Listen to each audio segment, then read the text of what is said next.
सभी दोस्तों को मैं नमस्कार। मैं अंकित तुरेती आपका स्वागत करता हूं एग्जाम वे पे। तो जैसा आपको पता ही है कि हम लोगों की जीके की क्लास चलती है और जीके क्लास में जो है हम लोगों ने जो टॉपिक उठाया है उसमें हम जो एडमिनिस्ट्रेटिव मेजर्स लिए गए हैं, जो प्रशासनिक सुधार ब्रिटिश प्रशासन ने करे बक्सर युद्ध के बाद से लेकर के और 1858 की क्रांति से पहले तक, उसके बारे में हम लोग पढ़ने जा रहे हैं। तो आपको मैंने अभी रेगुलेटिंग एक्ट जो था 1773 पढ़ा दिया। अब हम लोग जो पढ़ने वाले हैं वो है भाई पिट्स इंडिया एक्ट 1784। अब देखिए क्या है कि कोई भी एक्ट अगर बाद में आता है तो पहले वाले की वो कुछ कमियां दूर करता है।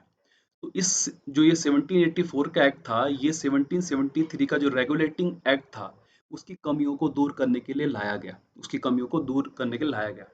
और इनडायरेक्टली एक तरीके से कंपनी को नियंत्रित करने का प्रयास था, किसके द्वारा भाई? जो आपकी ब्रिटेन की पार्लियामेंट थी, ब्रिटेन की जो संसद थी। तो इसी के बारे में हम लोग आगे पढ़ेंगे। अब देखिए क्या क्या चीजें इसमें बताई गई। देखिए कि कंपनी के इसमें दो चीज हो गई, एक कमर्शियल और पॉलिटिकल फंक्शन। मतलब इसने क्या करा, ड्यूल पॉलिसी अपनाई प्रशासन की। देखिए अगर मैं बात करूं तो देखो यहाँ पे ध्यान से समझना मेरी बात को, कि कमर्शियल के लिए क्या करा, कमर्शियल के लिए बोर्ड ऑफ डायरेक्टर बना। क्या बना? बोर्ड ऑफ डायरेक्टर बनाया इन लोगों ने, जो किसकी भाई, किसको देख किसकी देख रेख करेंगे? कमर्शियल की, मतलब व्यापारिक मामलों की करेंगे। अब जो आपका पॉलिटिकल इशू था, जो राजनीतिक मामले थे, पॉलिटिकल इशू था, उसके लिए इन लोगों ने क्या करा, इन लोगों ने बना दिया बोर्ड ऑफ कंट्रोल, है ना, बोर्ड ऑफ कंट्रोल। तो ये समझ जाना आप बात, कि कंट्रोल किसको करना भाई? पब्लिक को करना मतलब पॉलिटिकल, और डायरेक्ट करना मतलब बिजनेस को डायरेक्ट करना मतलब कॉमर्स। तो यहाँ से जो है दोहरे प्रशासन की क्या पड़ी भाई, नींव पड़ गई, स्टार्टिंग हुई। और दोहरा प्रशासन कैसा? कमर्शियल के लिए अलग और पॉलिटिकल फंक्शन के लिए अलग। अब कहानी यहीं पे नहीं रुकी। देखिए 6 सदस्यों के साथ एक बोर्ड ऑफ कंट्रोल बना, गवर्निंग बॉडी गठन किया गया, तथा दो ब्रिटिश कैबिनेट्स के सदस्य थे और शेष के थे प्रिवी काउंसिल से थे। बोर्ड में एक अध्यक्ष भी था जो जल्द ही प्रभावी रूप से ईस्ट इंडिया कंपनी के मामलों का मंत्री बन गया। अधिनियम में कहा गया कि बोर्ड अब से कंपनी की संपत्ति की सरकार को अधीक्षण प्रत्यक्ष और नियंत्रित करेगा। मतलब मैं आपसे कह रहा हूँ कि इनडायरेक्टली तौर पे वो क्या करने लगे, कंट्रोल करने लगे। उसने कहा सुपरिटेंडेंट डायरेक्टर कंट्रोल, अधीक्षण प्रत्यक्ष और नियंत्रित करेगा किसको? कंपनी की संपत्ति को। कौन? सरकार। प्रभावी रूप से कंपनी के नागरिक सैन्य और राजस्व से संबंधित कृत्यों संचालन को नियंत्रित करेगा। और कंपनी के जो नागरिक हैं उनके सैन्य जो राजस्व से मामले हैं, वो कह रहा है कि the government of the companies position in effect controlling the acts operations relating to the civil military and revenues of the company. फिर तीसरा पॉइंट क्या है इस चीज में? देखिए कंपनी के गवर्नर जनरल काउंसिल को 4 सदस्य थे, जो आपको 1773 में 4 सदस्य थे, वो घटा करके अब कितने कर दिए भाई? 3। और उसमें कौन कौन था? गवर्नर जनरल था, एक क्राउन नियुक्त हुआ, और बहुमत के निर्णय को वीटो करने का अधिकार दिया गया। मतलब उसको वीटो की क्या, मेजोरिटी का डिसीजन दिया गया, किसको? गवर्नर जनरल को।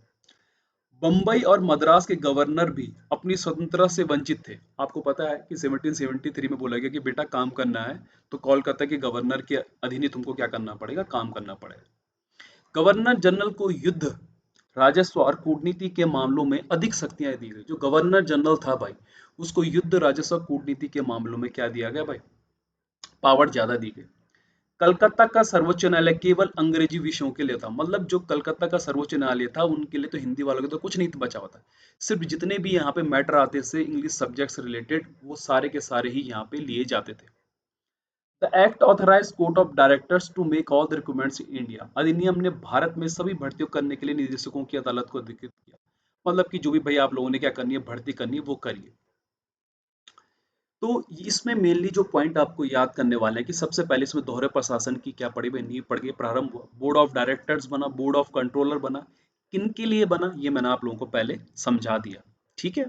अब क्या हुआ देखिए, मतलब इसी के पैरेलल में कुछ हो रहा था कि 1786 में पारित एक पूरक, मतलब इसके पैरेलल किसके भाई, 1774 के लॉर्ड कॉर्नवालिस को बंगाल का क्या बनाया गया भाई, सेकंड गवर्नर जनरल नियुक्त किया गया। और फिर वह बोर्ड ऑफ कंट्रोल और कोड ऑफ डायरेक्टर्स के अधिकार के तहत ब्रिटिश भारत के प्रभावी शासक बन गए।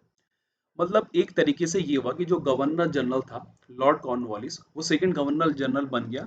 1786 में एक अधिनियम पास हुआ ना, सप्लीमेंट्री। और बोर्ड ऑफ कंट्रोल और कोर्ट ऑफ डायरेक्टर्स के अधिकार के तहत ब्रिटिश भारत के प्रभावी शासक बन गए, और प्रभावी क्या बन गए, और शासक भी बन गए।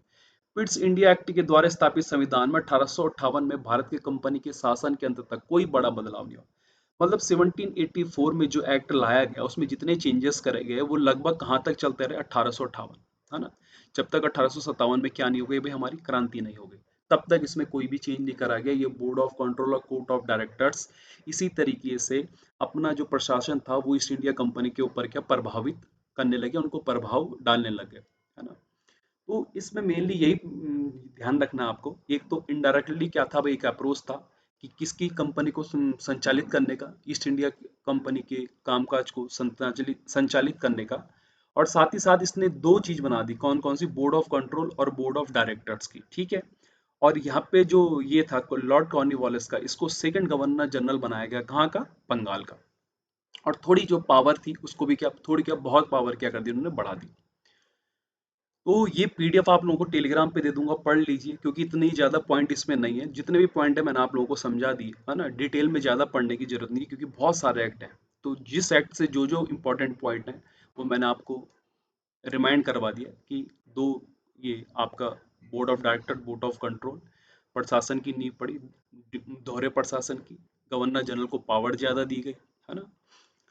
तो उम्मीद करता हूँ कि आपको ये सेशन पसंद आया होगा, और कल हम फिर से दूसरा एक्ट लेंगे, है ना, जो कि आपका 1793 का चार्टर एक्ट होगा। तो उम्मीद करता हूँ कि आपको ये सेशन पसंद आया होगा। धन्यवाद।